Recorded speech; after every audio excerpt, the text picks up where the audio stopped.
Hey everybody, it's Ken here from TreatWorks. Happy National Dog Day, or International Dog Day. This is Luna. She is our 9-week-old Maremma puppy. And as you can see right now, she's focused because I have in my hand a treat. She's got some liver bites.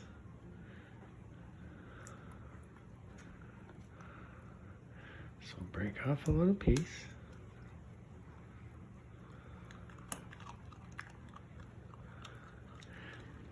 So on a day like today, when we celebrate our best friends, take a little time, give them some extra love, play with their toys, give them some time.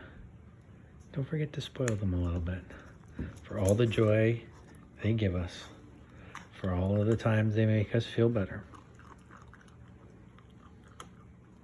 Least we can do, provide a little something to them as well. So Luna says to everybody, have a happy National Dog Day. Well, I'll talk to you later.